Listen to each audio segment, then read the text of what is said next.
What up, reader fam? Today I am bringing you my January book haul, and I'm not gonna waste your time with an intro here. I've got a lot of books to show you guys today, so let's just dive on in. Let's talk about the books that I got my hands on in the month of January. This first portion of the video is being sponsored by Disney Hyperion, and the first book on my list is actually the Booksplosion Book of the Month for the month of January, and that is Whoopah! Wayfarer by Alexander Bracken. This is the sequel to Passenger along with the conclusion to the Passenger duology. I've already gotten the chance to read this book, and spoiler alert, I loved it. I'm not gonna lie though, I'm pretty sad that it's over. I kind of wish that this would have been like a trilogy, or even a quartet, or even just a full-on 7 to 10 book series. I don't know, maybe the story would have been dragged out if it were like a series or something, but I would be a-okay with more from this story, even though this is a pretty dang satisfying ending. So if you don't know anything about the Passenger duology, let me fill you in a little bit here. This is a story about a girl by the name of Edda who is living the dream in New York City. She's living with her mom and she slays on the violin all day, every day. And then one night during one of her performances, she's all chill, she's playing the violin, she's getting at it, and then she realizes that she has the ability to time travel, and she loses all chill, as you would. So apparently her mom has kept the fact that she's a time traveler a secret from her whole freaking life. That's kind of a big secret not to mention to your daughter. Now it does sound all fun, like ooh,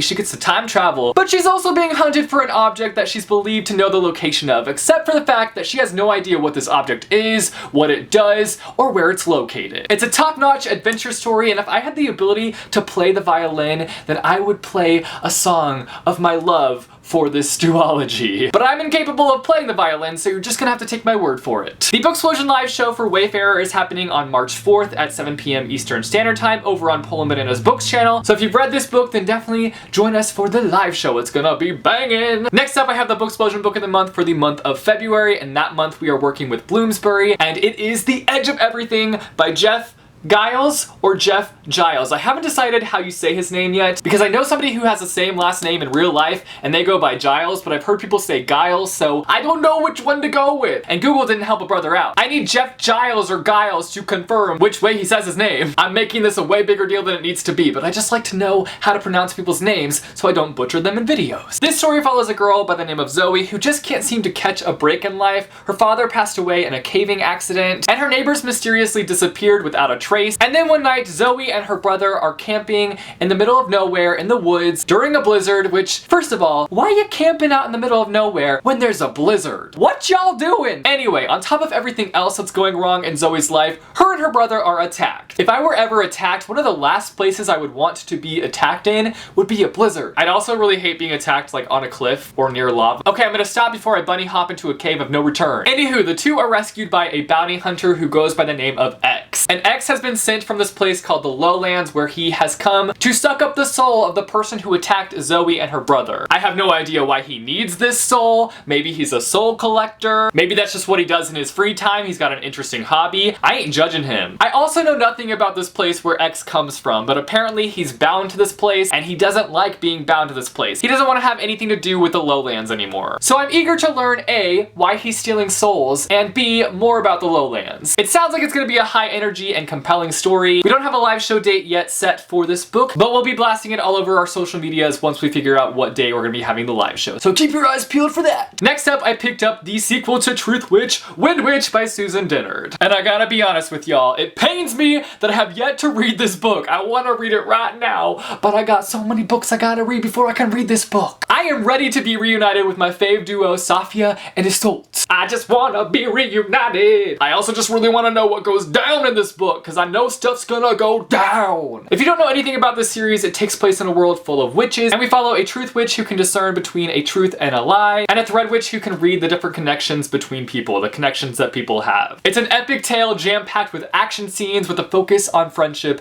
and I love this series so much. Well, I hope I love this series. I love the first book, so hopefully I love the second book as much as I love the first book. Next up, I got my hands on Caravelle by Stephanie Garber, and I'm working with Macmillan on this book, and first off, guys, let's just take in this cover because it is gorgeous, beautiful, glorious, stunning. This is one of those books where you're walking through the bookstore and it catches your eye, and you have that weirdly beautiful moment where you're looking at the book's looking at you, and the rest of the world world disappears. I don't know, maybe I'm being dramatic. No, I am being dramatic. It's just a beautiful cover, okay? Anyway, this story follows a girl by the name of Scarlett and her sister, and they have lived on this island and have never been able to leave because of their cruel father. And there is this show going around called Caravelle that Scarlett desperately wants to go to. And a little bit of a background on Caravelle, it's this interactive show where the audience interacts in the show and is heavily involved in the show. Basically, the audience is just as much a part of the show as the performers of the show. Scarlett's sister comes through and gets them tickets to see Caravelle. When they get to the show, Scarlett's sister is kidnapped. But don't you worry, it's a part of the show. But I think as you read on, you realize that there's kind of a darker twist on this tale and that there's more to her kidnapping than you might realize. And while it might sound all hashtag fun times, it might end up being hashtag sucky suck times. Another book that I'm partnering with Macmillan on and they sent me a copy of is You Don't Know My Name by Kirsten Orlando. This is basically a young adult book about a spy, and I am here for books about spies. If you don't know this about me, I grew up a die-hard Spy Kids fan. Like, I had a Spy Kids birthday. It was lit, y'all. So if this book is anything like Spy Kids, it'll be a win for me. Mind you, I don't think it'll be anything like Spy Kids, but I like stories about spies. This story follows a girl by the name of Reagan, and she is living that typical spy life. She's constantly having to change her identity. She has to lie to all the people that are super close to her, and she's always on the move. So in this spy organization, she's kind of expected to live up to the names of her parents because her parents are like these crazy awesome spies, and so she's expected to become a top spy. But then she meets this boy, and to put it simply, he ruins everything, because this is where she starts questioning if she wants to throw away this life for this boy or if she wants to throw the boy away and focus on this life.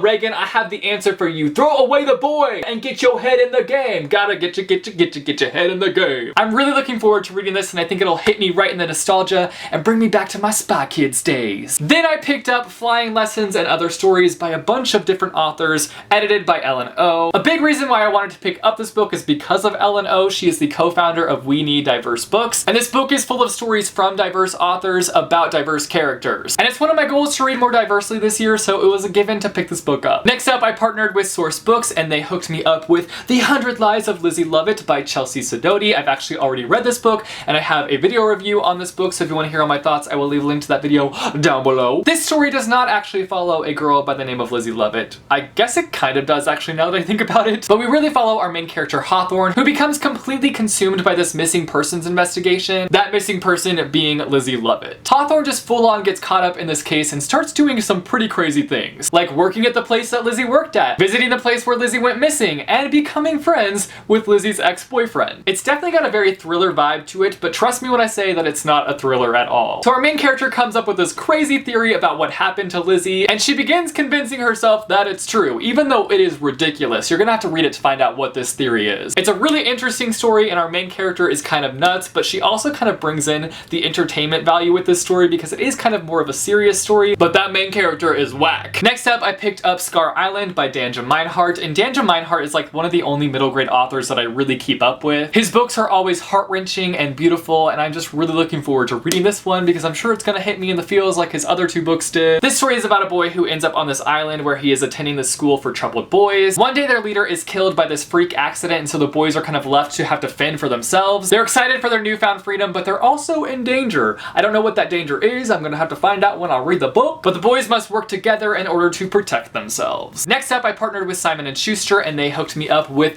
The You I've Never Known by Ellen Hopkins, and this book cover trips me out. Like, I don't know why, but every time I look at it, I'm just like, whoa, trippy. It's been a while since I've read an Ellen Hopkins book, but I'm really looking forward to reading this one. They're always super dark books, but I still find myself really enjoying them, and I think something that I love about Ellen Hopkins' books is her characters. She just writes very real and raw characters, and that's something that I just adore about her books. And if you don't know, her books are actually written in verse, so they're really easy and super fast to get through. So this story follows two girls. First up, we've got Ariel, who was raised to believe that her mother left her at a young age and her father has just been raising her. And then we've got Maya, who has run away from her abusive mother, and she's also carrying a child. So the day the girls' stories collide is the day that Ariel finds out that her father has been lying to her, that her mother never disappeared, and that her father kidnapped her. It It just hit me how sick this book sounds. Like, I want to read this right now. Like, I'm pretty sure after I finish filming this video, I'm gonna go ahead and dive into this book, because I want to find out how this story plays out. It sounds like it's gonna be dramatic, and I am here for it. Next up, I got History Is All You Left Me by Adam Silvera, and as you can see, I'm currently reading this book. I'm really not far at all. I only think I read like 2 pages. Yep, I'm on page 3, so I'm not very far in this book at all. I don't want to go into this book knowing really anything, so I'm not gonna tell you what this book is about exactly. I will say the one thing that I know about this book, I know it's a story about this guy named Griffin, and his boyfriend dies in this drowning accident, I believe. And I'm sure it's gonna be one of those books where it just rips my heart out and squashes it. Next up, I have A List of Cages by Robin Rowe. I've already read this book and I loved every bit of it. It's a heartbreaker, but it's beautiful nonetheless. It follows 2 boys and their remarkable friendship. First up, we've got Adam, who has this larger-than-life personality and just everybody seems to love him. And then we've got Julian, who is pretty much the complete opposite of Adam. Adam and his mother used to foster Julian, but then Julian's uncle popped up out of nowhere and took him in. After years of being apart, they're reunited in high school and they grow together again.